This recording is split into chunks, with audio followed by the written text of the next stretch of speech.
მოგესალმებით ძვირფასო მეგობრებო, ჩვენ ახლა ვიმყოფებით ლალიანთიძის საკვირაო სკოლაში. ეს არის პოდკასტი ლალისთან ყავაზე და დღეს გვაქვს ძალიან საინტერესო თემა. ჩემთვის ერთ-ერთი ესეთი მტკივნეული საკითხი არის სახელმძღვანელო, რომლითაც პირველკლასელები გადიან და ზოგადად კითხვას სწავლობენ, იმიტომ რომ რაღაცა ერთგვარი გამოცდილება მივიღე იმაში თუ როგორ უჭირთ ბავშვებს კითხვა და ძალიან ბევრი შრომა დამჭირდა იმისათვის რომ ჩემს მოსწავლეებს დავხმარებოდი კითხვის ტემპის გაუმჯობესებაში. ბევრი მიზეზი ვეძებე, ერთ-ერთი ალბათ ეს არის ახლა რაზეც მინდა ვისაუბრო, თუმცა მიზეზები არის კომპლექსური. მაგრამ პირველ რიგში ალბათ უნდა ეჭვმივიტანოთ ისეთ თემაზე, რომლითაც ბავშვები ზოგადად კითხვას იწყებენ. ეს არის სახელმძღვანელო, რომელიც ალბათ ბევრ მშობელს ეცნობა, რომლითაც ბევრი ბავშვი გადიოდა და პირველ კლასში ამით იწყებდნენ წერასა და კითხვას. ეს არის 4 ავტორის სახელმძღვანელო: როდონაია, მირიანაშვილი, ვაშაკიძე, თოფაძე. მაგრამ ვიცნობთ როგორც როდონაიას სახელმძღვანელო, ასე, იმიტომ რომ ერთ-ერთი პირველი და რახან პირველი წერია, ესე იგი წამყვანი ავტორია. არ მინდა ვისაუბრო, როგორც მითხრეს, საკმაოდ კარგი ავტორია, თავისთავად კარგი სპეციალისტი იყო და შეიქმნა მოკლედ ეს წიგნი. და ამ წიგნზე სასაუბროთ, მე რო ცალმხრივი და სუბიექტური არ ყოფილიყავი, მოვიყვანე, როგორც უკვე ხედავთ, სტუმრად დავპატიჟე ქალბატონი და ჩემი უსაყვარლესი მასწავლებელი მანანა კანდელაკი, ალბათ ყველა ბევრი იცნობს ბათუმში, კი არა და ძალიან ბევრი იცნობს. ძალიან ბევრი დარწმუნებულია მის ობიექტურობაში, მის ანალიტიკურ უნარებში, მის პროფესიონალიზმში. გარდა იმისა, რომ მას აქვს უზარმაზარი გამოცდილება, ემპირიული გამოცდილება ბავშვებთან მუშაობის, გარდა ამისა, ის იყო დაწყებითი კლასების საქალაქო მეთოდ გაერთიანების ხელმძღვანელი. ანუ პირდაპირ მისი კომპეტენცია არის ასეთი ტიპის სახელმძღვანელოების ანალიზი და შეფასებაც. და გარდა იმისა, რომ მან მასწავლებლის ძალიან დიდი კომპეტენციები აქვს, ის იყო ჩემი პირველი მასწავლებელი, როგორც უკვე გითხარით და ძალიან ვთვლი, რომ ძალიან დავალებული ვარ მისგან და რაღაცნაირად ფეხბედნიერი მასწავლებელი აღმოჩნდა, იმიტომ რომ მე ძალიან მიმართლებდა სულ მასწავლებლებში და ვთვლი, რომ თუ კი შევდექი ადამიანად, სპეციალისტად, ჩემი პროფესიის არჩევაშიც მიიღო მონაწილეობა მე, იმიტომ რომ ჩემი დაწყებითებში მასთან ურთიერთობა მხოლოდ დაწყებითებით არ დასრულებულა. მოკლედ ადამიანი, რომელსაც ძალიან ვენდობი და ძალიან მიყვარს. მოკლედ ამ ადამიანთან ერთად ვისაუბრებ დღეს ამ წიგნზე და შევეცდები, რომ ვიყოთ ძალიან ობიექტურები, იმიტომ რომ ამ წიგნს როგორც ვნახე, აქვს რაღაც პოზიტიური მხარეებიც, აქვს ნეგატიური მხარეებიც და რა რისკებსაც შეიცავს, ამასაც ვისაუბროთ. დიდი მადლობა მანამასწავლებელო, რომ მოხვედით. დღეს მითხებდით მანამასწავლებელოს ვეძახი და ასე უფრო მეკომფორტულება თქვენთან ურთიერთობა. დიდი მადლობა, რომ მოხვედით და დამთეთ პატივი, რომ აი ამ წიგნზე ვიმუშაოთ და ვისაუბროთ ორი სიტყვით. მადლობა თქვენ რომ მომიწვიეთ და ღირსი გამხადეთ იმისა, რომ ჩემი ნაღვაწი, ნამუშევარი წლების, ათეული წლების მანძილზე რაც გამიკეთებია, გაგიზიაროთ, გითხრათ, გირჩიოთ და ერთად გადავწყვიტოთ რა ჯობია, როგორ ჯობია, რომ ჩვენი მომავალი თაობა აღზარდოთ ისეთები, როგორიც ჩვენ გვინდა, გაუმარტივოთ მათ სწავლება და გაუხალისოთ, რაც მთავარია. და არ დავძაბოთ და არ შევაზაროთ მათ წიგნის ხელში დაკავება. კითხვის პროცესი რთული პროცესია ძალიან, ამაში ყველა დაგვეთანხმებით, მაგრამ შეიძლება მისი გაადვილება. თუ ამას მოვინდომებთ და თუ ისე გავაკეთებთ, როგორც საჭიროა ყველაფერს. დავიწყოთ რითი. ესე იგი, ერთი არის, რომ წიგნი არის განსხვავებული იმითი, რომ არის განსხვავებული ასოთა განლაგება. ასოთა განლაგება და სწავლის მიმდევრობა არის განსხვავებული. ნუ ერთი არის სტანდარტული, ნუ ია, მაგრამ მე ახლა რასაც მაგალითად აქ გავაკრიტიკებდი, არის ის, რომ როდესაც ბავშვს აქვს წიგნი ხელში, ხო? ის რაც იმ წიგნში არის მოცემული, აი მაგალითად აქ არის არწივი, იხვი, ნუ ია კარგი გასაგები, აკვარიუმი, აკლემი, ხო?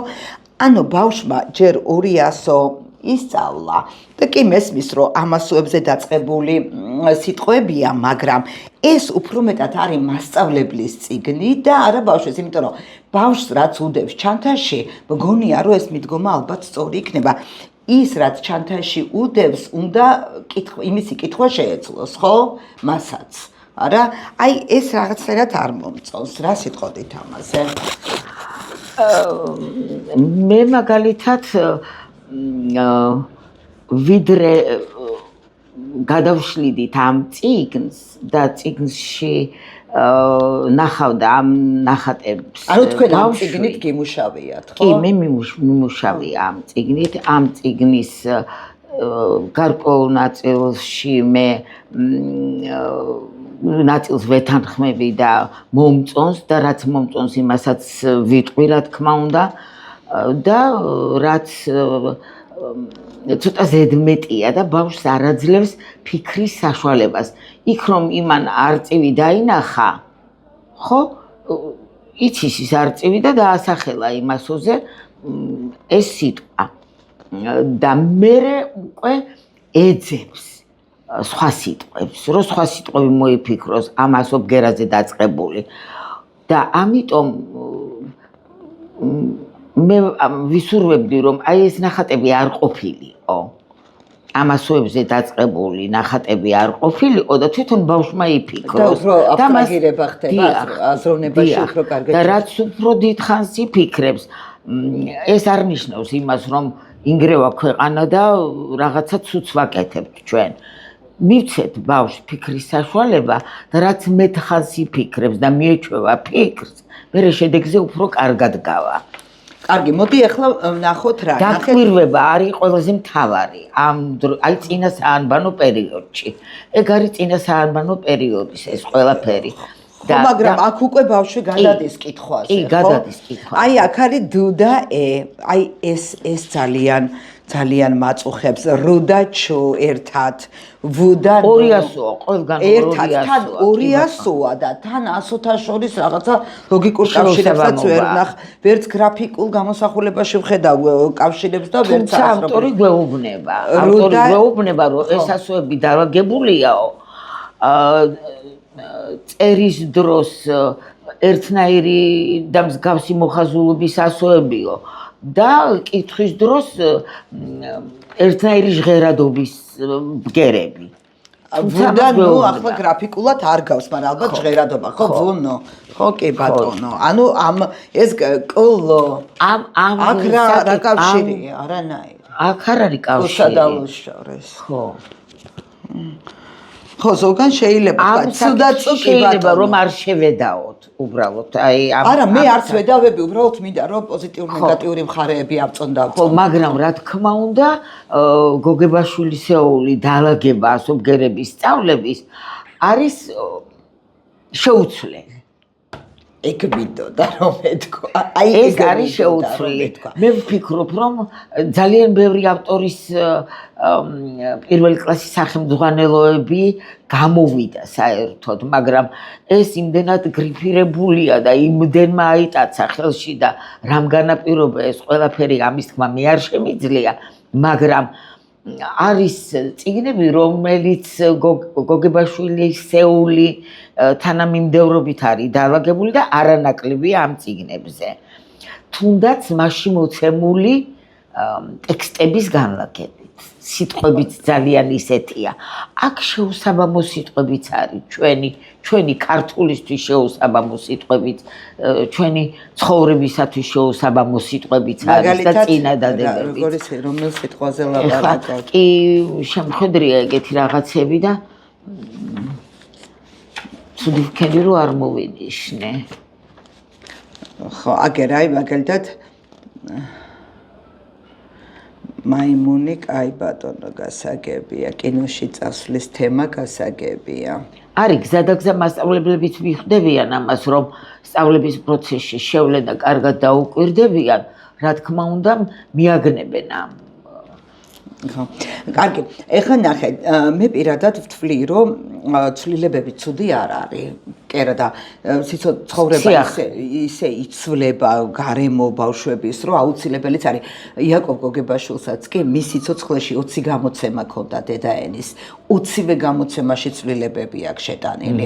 და ალბათ იაკობ გოგებაშვილი პირველი იქნებოდა მომხრე ამ ცვლილებების, მაგრამ არსებობს რაღაცა ძალიან ფუნდამენტური, რომელიც მგონია, რომ ცვლილება და პრინციპში დაამახინჯა კიდეც გოგებაშვილის სეული 100-თა მიმდევრობა. შეიძლება სიტყვა შეცვალო, მაგრამ თოხი არა იყო, იმიტომ რომ არის თქვა ქალაქელმა ბავშვმა თოხი და რაღაცა ისეთი თიხა აიყო, რაღაცა ისეთი სიტყვა მოძებნო, რომელიც თქვათ როგორც ქალაქელი ასე სოფლელი ბავშვისთვისაც ცხადი და გასაგები იქნება, ხო? ან კიდე რაღაცა ემოციური კავშირი ექნება სიტყვასთან, ხო? ეს გასაგებია მესმის, რომ ეს ცვლილებები შეიძლება შეიტანო, მაგრამ 100-თა მიმდევრობა, მაგალითად, ჯერ ა და ი, ხო?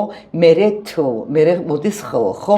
აი ამ 100-თა მიმდევრობას რო გაყვნენ და ამ თანმიმდევრობით იდეალურად არის ენა ასე სტრუქტურულად დამუშავებული და სიტყვები ასე დალაგებული, რომ 200-ი წინადადებას ადგენ და 300-ი ტექსტს ადგენ. ასეთი ხო იდეალურად გაკეთებული ხო არ არსებობს არც ერთ ენაში არ მინახავს არც რუსულში არც ერთ უცხო ენაში ეს არ არის და ეს რაც გვაქვს მარგალიტი და მიგნება გოგებაშვილის წევრი გენიალური ამას რატო ვკარგავთ რა გაჭირვება აქვთ ასე რო არაწვალონ ბავშვები და თავი რო არ იწამონ ამას ვიცახი თორე ცვლილება სიტყვა შეცვალე ეს 200 სწავლებაც 200 ერთად ცოტა სირთულე ქმნის ბავშვებისთვის ახლა ჩვენთვის არ არის ძნელი და უფროსისთვის არ არის ყველასთვის მარტივი შეიძლება იყოს მაგრამ დამწყები ბავშვისთვის პირველად ვინც იწყებს კი ახლა ბავშვი რომელიც სკოლაში მოდის 6 წლის ბავშვი უკვე ის გონებრივად მზად უნდა იყოს ამ სირთულეებისათვის მაგრამ ყოველთვის არ არის კლასში შევდივარ და არ გვხვდება ასეთი ბავშვები აი ვისაც აქვს ის გავლილი მოსამზადებელი პერიოდი რომელიც აუცილებელია ბავშვმა რომ გაიაროს შობლის დახმარებით იქნება თუ საბავშვო ბაღში იქნება თუ სადაც იქნება ეს აუცილებელია. მოდი ამას ბოლო დავასუსტოთ ეგ. აი თქვენ რო ამბობთ მოსამზადებელი პერიოდი, მშობლებს რა გონიათ, იცით წერა-კითხვა უკვე ბაღშივე უნდა ისწავლონ. ეს არ არის მოსამზადებელი პერიოდი. ეს არ არის. ნიშნავს მოსამზადებელი პერიოდი, მაშინ ეგ თქვათ. ანუ რა სტანდარტს უნდა აკმაყოფილებდეს ბავშვი, რო სკოლაში შევიდეს და 6 წლის ბავშვმა სკოლაში მისვლის დროს უნდა იცოდეს. რა აი მაგალითად იცოდეს შინაური ცხოველები, გარეული ცხოველები, იცოდეს სულიერი საგნები და უსულო საგნები, სიტყვების დასახელება, რამდენიმე ანუ ამოცნობა ნახაც რო აჩვენებს, უნდა თქვას, რომ ეს არის ბიჭი, ეს არის სიუჟეტი. აი კითხოს ბავშვმა უნდა. აღწეროს. აუცილებლად უნდა შეძლოს ბავშვმა მარტივი სიუჟეტის გადმოცემა. ხო, ანუ ამბის მოყოლა, თხრობა უნდა შეეძლოს. ამბის მოყოლა. ეს არის და სოციალიზაცია. ურთიერთობები უნდა ურთიერთობა ეს არის მოსამზადებელი პერიოდი.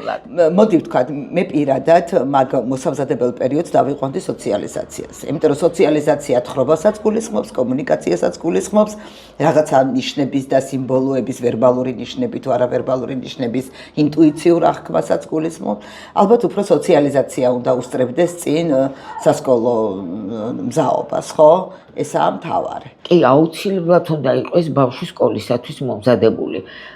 ისეთნაირად, რომ აი ზოგჯერ მოკლედ წერა და კითხვა არ უნდა იცოდეს. სასურველია რომ არ იცოდეს. კი, არც სასაჭირო, არანაირად. სასურველია რომ არ იცოდეს, უფრო საინტერესო იქნება მისთვის მერე ის პროცესი. წერა-კითხვის სწავლების პროცესი. იყინებიან მერე ბავშვები. იმათთვის არის ძალიან ცუდი, ვინც იცის წერა და კითხვა. მერე ის არის კიდევ რომ მშობელს გონია რა კი ასოს ცნობს ან კითხულობს, იმან უკვე ყველაფერი იცის. აი ეგ არის ყველაზე დიდი მინუსი ჩემი აზრით, რომ ეს არ არის მთავარი. ბავშვმა შეგნებულად უნდა იცოდეს, ბავშვი ყველგან უნდა ეძებდეს მისთვის ნაცნობ ასოს. ან მარცვალს, ან სიტყვას, რომ მიდის ქუჩაში წარწერებს უნდა კითხულობდეს, უნდა ეს არის თორე იქ აია დაიზეპირა ბავშვმა და კაი დიდი ტექსტის დაზეპირება შეუძლია. ანუ ესე იგი იგივე ასო ნიშნები სხვა ვითარებაში და სხვა გარემოებაში უნდა ამოიცნოს. ხო, ამას ხომ მასწავლებელი ვერ გააკეთებს, ეს ცოტა მშობელიც უნდა დაიწყოს. რატომ არის ამის შესაძლებლობა დაფაზე დაწეროს მასწავლებელმა არეულად თითოეული ასო ბგერა და ბავშვებს დააკავშირებინოს ეს ასოები ის ერთმანეთთან ისრებით, რომ შეძლოს მიიღოს სიტყვა. და ეს სიტყვა წაიკითხოს ბავშვმა მერე, აი მიჯაჭული იმ ტექსტთან, მარტო იმით არა. მე მაგალითად ყოველთვის ასე ვაკეთებდი. ახალ ასობგერას როცა ვხსნიდი, ვწერდი, ესე იგი, ყველა ახსნილ და ნასწავლ გავლილ ასობგერას დაფაზე და სადღაც კუნჭულში იმ ასობგერას ვწერდი, რომელიც ჩვენთვის უცნობი იყო და რომელიც უნდა ამეხსნა. და მე ბავშვს ვეკითხებოდი, რომ აბა ბავშვებო, თქვენ თუ მოძებნით ახლა ამ დაფაზე, თქვენთვის ნაცნობი ასობგერები რომელია, ესენი წავიკითხოთ და რომელია ასობგერა, რომელიც თქვენ არ იცით და ჩვენ გეგმაში გვაქვს დღეს, რომ ეს ასობგერა უნდა ვისწავლოთ. და აღმოჩენი, მაგას კი აღმოჩენებით სწავლა. და აი მე თვითონ ბავშვი ან თუ იცოდა კითხვა იმ ასობგერის კითხულობდა, ან თუ არა და გამოვიდოდა და საჩვენებელი ჯოხით გვიჩვენებდა, რომ აი ეს ასობგერაა ჩვენთვის უცნობი და იქიდან ვიწყებდი უკვე ახალი მასალის ახსნას და ამ წიგნთან არაფერი კავშირი არ მქონდა იმ ნახატებთან, საერთოდ არ გადავაშლევინებდი. პირველ გაკვეთილზე თქვენ ამას წიგნზე როცა მუშაობდით, თქვენი მეთოდური მიდგომები გქონდათ და არ ეყრდნობოდით ამ წიგნს და მის მოთხოვნებს. ხო, ამას. მე როცა ასოს ვხსნიდი, იმ დღეს საერთოდ არ ვშლიდი წიგნს და არ ვკითხულობდი არაფერს. გასაგებია. კარგი, მოდი ახლა ისევ ამ წიგნს რო დავუბრუნდეთ. მე როგორც ვიცი, ეს წიგნი განკუთვნილია ისეთი სწავლებისთვის, რომ ჯერ უნდა ისწავლოს ბავშვმა კითხვა და მერე უნდა ისწავლოს წერა. სხვათა შორის ეს მიდგომა მე მომწონს. ჯონ ლოკი მე-16-17 საუკუნის მიჯნის ემპირიკოსი არის, ერთ-ერთი ძალიან საინტერესო თეორეტიკოსი პედაგოგიკის და ის ამბობს ამას, რომ ჯერ ბავშვმა უნდა ისწავლოს კითხვა და მხოლოდ ამის შემდეგ უნდა ისწავლოს წერა და მე გამიხარდა, რომ ვნახე, რომ ამ წიგნსაც ეს მოთხოვნა აქვს და ეს ძალიან კარგია. მაგრამ მაგრამზე უნდა ვილაპარაკოთ, ეხლა რატო არ ხდება ასე? ხო, ეხლა მე გეტყვით, როგორც კი ეს სახელმძღვანელო შემოვიდა და მითითებული იყო, რომ პირველ სემესტრში უნდა დამთავრდეს ასობგერების შესწავლა და კითხვა და მეორე სემესტრიდან დაგვეწყო უნდა წერა, მე მაშინვე დავიწყე ზუსტად ნაირად როგორც მითითებული იყო. ამ წიგნს ახლავს მისი მეთოდური სახელმძღვანელო ახლავს და ძალიან აი ერთ-ერთი ყველაზე დიდი პლუსი, რაც შეიძლება ამ სახელმძღვანელოს სწავლებით მივიღოთ, არის ის, რომ წერა და კითხვა გათიშულია ერთმანეთისგან, რომ პირველ სემესტრში ისწავლება მხოლოდ კითხვა და მეორე სემესტრში ისწავლება წერა. მაგრამ რა შედეგზე გამიყვანა ეხლა მე ამან, ჩემი პრაქტიკული გამოცდილებით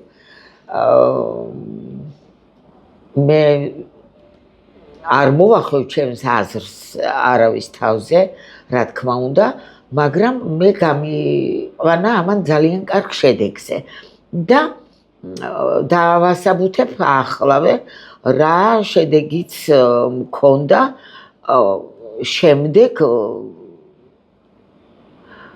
ზედა კლასებშიდაც, მეორეში, მესამეში და ასე შემდეგ. იმდენად კარგად ჰქონდათ ბავშვებს თავში გამჯდარი უკვე ბგერა, ასობგერა, მარცვალი, სიტყვები, რომ ერთი მოსწავლე შეცდომას არ უშვებდა კარნახით წერის დროს. როგორც კი ორი ასო ვისწავლეთ, აია და შემდეგ წინადადება, რა თქმა უნდა, როგორც კი წერა დავიწყეთ, კარნახი მაშინვე დავაწერინე ბავშვებს. ხო, იმიტომ რომ უკვე ასოები იცოდნენ ვიზუალურად. ასოები იცოდნენ და ეს იყო დიდი გამარჯვება, რომ არც ერთმა მოსწავლემ შეცდომა არ დაუშვა კარნახის წერაში. და შემდეგ უკვე როცა ვაწერინებდი სიტყვებს წინა წლებში ერთდროულად რომ მიმდინარეობდა ეს პროცესი, აუცილებლად ბავშვი ერთ სიტყვაში თუ ორი ხმოვანი იყო, ერთს ტოვებდა და ერთს წერდა. ან ხმოვნები, ან თანხმოვნები, ან მარტო ხმოვნებს წერენ. და აი ამ წიგნმა და ამ მეთოდით მუშაობამ, ესე იგი იმ შედეგამდე გამიყვანა, რომ არც ერთი ბავშვი შეცდომას წერის დროს არ უშვებდა. კარგი, მოდი ახლა პირიქით რო ვქნათ, თქვათ ეს ამ წიგნის დამსახურება თვითონ მეთოდიკის, ხო? ახლა ნახე, თუ გოგებაშვილის წიგნით ასწავლი და მაგ მეთოდს გამოიყენებ, რო ჯერ კითხვას ასწავლი და მერე წერას ასწავლი, ამით რა დაშავდება? არც არაფერი. ხო, ანუ ეს თვითონ ეს მეთოდია სწორი, ეს მიდგომა და არა თქვათ ამ ნებისმიერ სახელმძღვანელოსთან, არამედ ნებისმიერ სახელმძღვანელოსთან შეიძლება მაგ მეთოდის გამოყენება და ეგ ძალიან კარგი არის. აი მე მომხრე ვარ და ბოლომდე მივყვები მაგას, რომ ჯერ უნდა იკითხონ, კითხვა უნდა ისწავლონ და მერე უნდა გადავიდნენ. და საუბედუროთ ახლა 200-ოს ვასწავლით ერთ გაკვეთილზე და პარალელურად ამ 200-ოს წერას და უჭირთ ბავშვებს და ძალიან ძნელია ეს ბავშვებისთვის, ძალიან ძნელია. ეხლა შეიძლება ყველა მასწავლებელი ამ ჩემს აზრს არ დაეთანხმოს და ბევრს კონდეს მაინც შედეგი და დარწმუნებული ვარ, რომ ექნება შედეგი, მაგრამ არა ეს მარტო მასწავლებლის და მოსწავლის შესაძლებლობებით. ესე იგი შედეგი შეიძლება მშობლის ძალიან დიდი ერთი რომ შედეგი შეიძლება კონდეს გარკვეულ მოსწავლეებთან და არასრულიად კლასთან და წერა-კითხვა რო ის არის რომ აბსოლუტური შედეგი უნდა კონდეს. წერა-კითხვის სწავლის დროს არ შეიძლება რომ კონდეს 90%-იანი შედეგი, უნდა კონდეს 100%-იანი, ხო? 100%-იან შედეგზე ვერ გავა მასწავლებელი, ეს ზუსტად ვიცი. მეორე ამბავი კიდე რა არის, რომ მასწავლებლები რო იძახიან რომ შედეგზე გავდივართო, ძალიან დიდ ბოდიშს კი მოუხდი ამ სკოლის მასწავლებლებს, მაგრამ თვითონაც ხო იციან რომ ეს ყველაფერი მშობლის და რეპეტიტორების ძალიან მოდა შემოვიდა. აბსოლუტურად ყველა პირველ კლასელი ემზადება რეპეტიტორთან, იმიტომ რომ მშობელს არ ცალია, თუ მშობელს ცალია და შეუძლია კი ბატონო, მშობელი ამეცადინებს, მაგრამ ასეთი პროცენტი ძალიან ცოტა არის. ძირითადად მშობლები რეპეტიტორებთან ატარებდნენ ბავშვებს და ეგ არის პრობლემა, რომ მასწავლებელი როცა ამბობს რომ მე შედეგზე გავდივარ, უნდა იცოდეს რომ ეს ხო მისი შედეგი არ არის, ეს არის რეპეტიტორის და მშობლის მიერ მიღებული შედეგი, ხო? ხანდახან არის რომ მასწავლებლები რაღაცა ინსტრუქციის დონეზე აკეთებენ, ანუ დავალებას აძლევენ და გონია რომ აი განცდა გაქვს რომ საერთოდ სკოლაში არაფერი არ ხდება. ან კიდე რომ მოდი ერთი მცხვრისკენ ერთი მგლისკენ თუ როგორც არის. მოდი ასე ვთქვათ 30 ბავშვი როგორ უნდა გახვიდე 100%-იან შედეგზე. ძალიან რთულია. 30 ბავშვთან რო შედეგი დადო არაა მარტივი ამბავი. იცით ახლა მე რას ვიტყოდი? ჩემი გამოცდილებით არ დღესაც რომ მუშაობდე, აი ისე ვიმუშავებდი, როგორც დავიწყე მუშაობა 72 წელში, აი ისევე ვიმუშავებდი რა თვალსაზრისით. ჩემი მოკრძალებული რჩევა ესე იგი ყველა მასწავლებელს არ ვიჩქაროთ, კი გვავალებენ რომ დაუშვათ აი 4 საათია დათმობილი ამ 200-ზე. მე მაგალითად ძალიან ნელი ტემპით წავიდოდი. 10-100-ს მაინც და არ მივყვებოდი ახლა ამ მეთოდურ სახელმძღვანელოს. ჩემთვის მთავარია გავიდე შედეგზე და როგორ მივაღწევ ამ შედეგს, ბავშვს აუცილებლად ვასწავლი და არ დაუმახინჯებ არაფერს. ჯერ ერთი რომ ძალიან მოკრძალებულად მინდა ყველა მასწავლებელს ვთხოვო და ვურჩიო, რომ რამდენიმე გაკვეთილი მაინც დაუთმონ იმას ბავშვმა როგორ დაიკავოს ხელში კალა. ეს არის საოცრება. როგორ უჭირავთ კალამი, როგორ წერენ, რანაირად ზიან, მოკლედ კალმის დაჭერა ეს არის რაღაცა საოცარი მეცნიერება. არ ვიცი. რატომ მოდი ახლა დაუბრუნდეთ ისევ ამას, ვაი იმდენი რამეა და იმდენი პრობლემა არის, ჩვენ ამ გადაცემას ვერ დავასრულებთ, რაღაცნაირად მინდა რომ ამ ციკლის გარშემო ვისაუბროთ. კიდევ მე როგორც ვიცი, ნახე ახლა რა პრობლემა დგება ამ ციკლის პროგრამაში, როდესაც ეს ციგნი ფიგურირებს. ეს ციგნი გულისხმობს მეორე სემესტრიდან წერის დაწყებას. ანუ პირველი სემესტრი მხოლოდ კითხულობენ და მეორე სემესტრში იწყებენ წერას. მაგრამ ასევე მეორე სემესტრში იწყებენ უცხოენის წერას, უცხოენაში წერას ბავშვები და ასევე მეორე სემესტრში მათემატიკის მასწავლებელი ითხოვს პირობის ჩაწერას.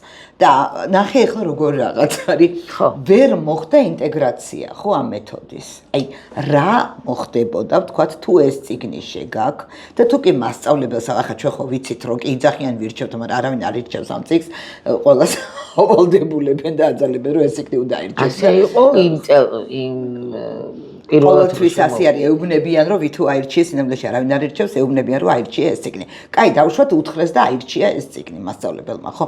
მაშინ რატო არ მიყვებიან ეს ციგნი, რასაც ითხოვს იმას ბოლომდე? ესე იგი, მათემატიკის მასწავლებელმა მაშინ პირობის ჩაწერა უნდა გადადოს კიდევ ერთი სემესტრით, ანუ მეორე კლასის პირველ სემესტრში უნდა ასწავლოს, ხო? არა, მეორე კლასის თუ კი ბავშვმა წერა არ იცის, აბა როგორ ჩაწერს პირობას? ანუ პირველი კლასის ბოლოსკენ დააწყებინოს მათემატიკამ წერა. რატო არ აკეთებენ ამას? შეთანხმებულად უნდა ყოფილიყო. და როგორ შეიძლება ქართული, ანუ მშობლიური ენის წერა და უცხოენის ასოების წერა პარალელურად ასწავლოს? ეს არის ხო გამორიცხულია ამის გაკეთება, არის დანაშაული, ხო? აი რატო მაშინ თუ ამ ციგს ავალებენ, რატო არ ახდენენ ამის ადაპტირებას? რომ ეს ციგნი რახან შეგაქვს, მაშინ ამას უნდა მოარგო მათემატიკის პირობის ჩაწერაც და უცხოენის სწავლაც. აი ეს არის კიდე ძალიან დიდი ბოროტი. ხო, არა, ბევრ სირთულეებს აწყდება მასწავლებელი, დაიწყებს ხო, როგორც წესიდან იგია და როგორც ეს ციგნი მოითხოვს, ინტეგრირებული არ არის. აი ხო შეიძლება რომ სკოლა გადაწყვიტოს ან განათლების სამინისტროს მიაწვდინონ ხმა ასეთ დღეში ვართ ბატონო და შეგვაწევ. ხვდებით როგორი აი რეგულირებული რო არის სისტემა, როგორ აფუჭებს და საბოლოოდ ამ საცოდავი ბავშვების კისერზე ტყდება ეს ყველაფერი, ამ უფროსების და კაბინეტში დამჯდარი ადამიანების უნიათობა. არის ამის შედეგია ეს ვიღაცას ახლა მოუნდა რომ ეს ციგნი იყოს ყველა სკოლაში, ნუ კაი მოგინდა და ჯკემაინც ისე გააკეთე როგორც გთხოვს ავტორი. ხო, იმასაც არ აკეთებ. ჯერ ის რო გააკეთო, მაინც კითხვის ნიშნის ქვეშაა დასაყენებელი ბევრი რამე. მაგრამ როცა არაკეთებ, მით უფრო. ეხლა რა მინდა კიდევ თქვა და რა მინდა ავღნიშნო. პირველი კლასის სახელმძღვანელოში შეტან მომდევნო ისინი წლები. საკითხავი მასალა რაც მე არის. მაგას გადავხედე. საკითხავი მასალა არის მოკლედ არ ვიცი ძალიან. მაგალითად ვეთანხმები. მეორე, მესამე, მეოთხე კლასის კარგი ტექსტებია ძალიან. მეორე, მესამე, მეოთხეზე არ ვლაპარაკობ, თუ კი კითხო და ისწავლა, მე რაღაცას იზამს. ხო. ხალხო, პირველი ტექსტები არის ძალიან. პირველი ტექსტი აიარო ისწავლა და რაღაცა თუ რა ვიცი რა ასვების. პირველი ტექსტი ნახეთ, არ დადეგები დამთავრდა სკოლის ეზოში ბავშვებმა მოიყარეს და პირველი წასაკითხი ტექსტი ეს არის. და აქ არის მე რას გამოხატავს ეს წინადადება. დარიგებას, მილოცვას თუ გაფრთხილებას, ეს უნდა წაიკითხოს ბავშვმა. პირველი ტექსტი ეს უნდა იყოს. ხო, ტექსტები არ არის კარგად შერჩეული. არ ვიცი. წინადადებები. აი ეს ტექსტები იყო ძალიან დიდი პრობლემა. ეკო გოგებაშვილმა რატო დაიწყო ტექსტების წერა? რატო დაწერა თხა გიგო, კვეხარა ქოთანი რაღაცები რო დაწერა, რატო დაწერა? რომ თვითონ შეუსაბამა იმ ნასწავლ ასოებს შინაარსობრივადაც ჯერ მოკლია. ხო. რამდენიმე წინადადებიანი მოთხრობებია. მე რაღაცა მორალური, ეთიკური, რაღაცა მამოტივირებელი ტექსტებია, ხო, რაღაც აქტუალური. ხო, რა არის ეს რა? მერტოჭო. მოიცადე. ხებს დავა ჰქონდათ არამევჯობი რო არამეორ, ნუ კაი. ზამთარი გვეწვია თეთრი და ცივი და ნუ რაღაცა ესეთი. ხო შეიძლება რაღაცა ისეთი სახალისო რომ რაღაცა გაიცინოს ბავშვმა მემორი იყოს ჩართული ან ინტერეს. ერთი რამ აღნიშნო კიდე ლექსებს რო აძლევენ. საზეპიროთ ლექსებს რო აძლევენ. ის ლექსი უნდა ისწავლოს ბავშვმა სკოლაში. გაკვეთილზე. შეიძლება ერთ გაკვეთილზე ვერ ისწავლოს, ან დაავიწყდეს, ხო? და რამდენიმე სიტყვას ხო ისწავლის, მეორე გაკვეთილზე განამტკიცებს. ეს ლექსის სწავლა აქ როგორ სირთულეებს ვაწყდებოდით, ხო? ტანჯვაა ბავშვისთვის ამ ლექსის სწავლა. ის უნდა იყოს სახალისო, გუნდურად, ერთად კლასში, უფრო ადვილად იმახსოვრებს ბავშვს. თან ესმის, თან იმაშობა, თან სხვებსაც უფრო мотиваციაც აქვს რომ ისწავლოს. მე შეიძლება სახში მივიდეს და თვითონ რომ თავის მეგობრებთან რომ თავი მოიწონოს სახში მოუნდეს თვითონ ისწავლოს, ხო? მოკლედ აი ესეთი ამბავი გვაქვს. ეს მინდოდა მე თქვა და რა ვიცი ძვირფასო მშობლებო, მასწავლებლებო, რა ვიცი ალბათ ეს კითხვები მარტო ჩვენ არ გაგვიჩნდა ხომ მასწავლებელო ეს კითხვები ყველა ადამიანს უნდა გაუჩნდეს ვინც ამ წიგნთან მუშაობს. რამე ხო არ არის ისეთი რისი თქმაც შეიძლება და გამოგვრჩა. ჩვენ მთელი წელი ამ წიგნთან ჯაჯგურობთ და რაღაცერად მინდოდა რომ ეს დამელაგებია და მე თქვი და შევეცადე რომ ძალიან ცივი გონებით გამეკეთებია, იმიტომ რომ ემოციურად რო გამეკეთებია ეს ანალიზი ძალიან გამიჭირდებოდა, შევეცადე რაღაცა ჩემ თავს მოვრეოდი, რომ რაღაცერად რა ვიცი, აი არ მინდა შეფასება, მაგრამ დანაშაული მგონია რა ამ ყველაფრის გაკეთება. 1 ოქტომბრიდან იწყება წერა-კითხვის სწავლება. 15 დღე არის წინასაანბანო პერიოდი. მაგრამ ეს წინასაანბანო პერიოდი ძალიან ისეთნაირად უნდა გავიაროთ, რომ ამ კითხვის დასაწყებად მომამზადოთ ბავშვები.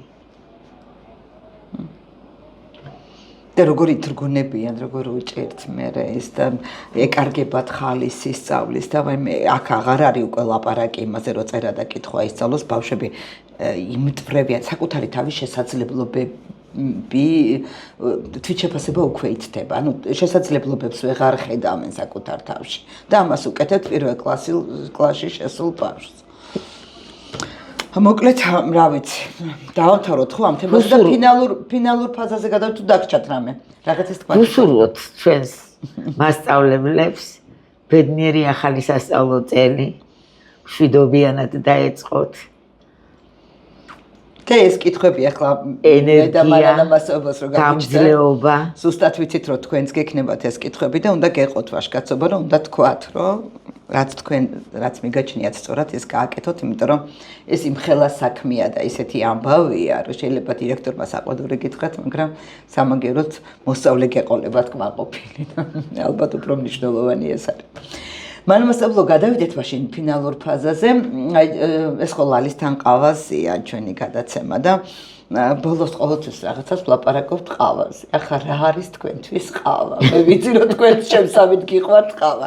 დღეს კი ძიანი ყავა ავირჩიეთ, მაგრამ ნუ ასეთი ყავაც მშვენიერია. ყავა ერთ დროს მართლა რაღაცა იყო ჩემთვის, მაგრამ ეხლა რაღაც შემამცირე. დღეში რამდენიმე შემეძლო, რამდენიმე ჭიქა დამელია და ეხლა შეიძლება მთელი დღე გავიდეს ისე რომ ერთიც არ დავლიო და არ ვიცი რა განაპირობა ეს ყველაფერი ყავით იწყება. კი ბატონო. ჩვენთან იწყება ყავით და ძალიან საინტერესოდ და ძალიან კარგად. იწყება ჩვენთან სამუშაო დღეები. და ყავასთან არის რაღაცნაირად პირდაპირ დაკავშირებული. აი რომ გადაღლის რაღაცა ზღვარზე რო ვარ და ესა და უკვე რო ფიქრობ რომ აი რა შეიძლება და ეს რო არ იყოს, ნუ არ ვიცი რა უნდა გამეკეთებ. კარგი, ძალიან დიდი მადლობა. მგონია რომ კონსტრუქციული საუბარი გამოგვივიდა და მგონია რომ ყველაფერი ვთქვით ამ წიგნის გარშემო, რაც ახლა ამ ფორმატში შეიძლება და უფრო დეტალიზებად შეიძლება, მაგრამ მგონი საკმარისი იყო ისიც, რაც ვისაუბრეთ. დაგემშვიდობებით, ეს იყო პოდკასტი ლალისთან ყავაზე და ჩემი სტუმარი იყო ჩემი უსაყვარლესი მასწავლებელი მანანა კანდელაკი. დიდი მადლობა თქვენ მოწვევისათვის, ნდობისათვის, რომ ჩემი აზრის გაზიარების საშუალება მომეცით.